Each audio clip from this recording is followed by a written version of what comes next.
Асен Василев се утвърди като магьосник на публичните финанси. Той буквално прави парите да изчезват, и то не дребни суми. Тук говорим за 10 милиарда годишно. Кажи ми, това не е ли чисто луд талант? Хората си мислят, че той е създал дупка в бюджета. Каква дупка бе? Човека отвори цяла яма. Василев остави след себе си редица скандали. Като започнем с Gemcorp, меморандум с съмнителна фирма, който постави под въпрос националната сигурност. Пари под масата от Лукойл, лобиране за руски интереси. Не знам, някой трябва да направи филм за този човек. Може би Скорсезе. Асен обаче не беше приключил. Последваха снимки на пудел с пачки евро. И да не забравим малоумният Живко Коцев, който лъсна гол с контрабандисти. Живко Коцев по това време е главен секретар на МВР.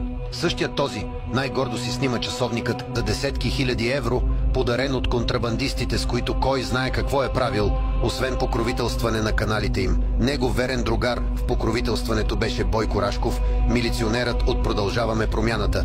Той отрича да има общо с контрабандистите. Нищо чудно да е бил толкова пиян, че да не помни. За Бога, имате на снимки, бе, Рашков. Междувременно митниците под управление на Асен Василев се превърнаха в меката на контрабандните схеми. Камиони с вейпове минаваха границата срещу 120 хиляди лева подкуп. 3 камиона за днес и Асен Василев завърта парите на 360 градуса. Не случайно го нарекохме магьосник. Помните ли скандалните сделки с апартаменти на партийни лидери? Този епизод от кариерата на Асен остава в историята като Чаталджа Гейт. Там поддържаща роля имаше Даниел Лорер, който наскоро беше изгонен от ППДБ. Ситуацията там е малко след дъжд качулка. Вместо промяна, Василев и компания се насядаха на всяка корупционна схема, за която се сетиха. Понякога ги гледаме колко са нелепи и се чудим как по дяволите тези смешни хора ограбиха държавата.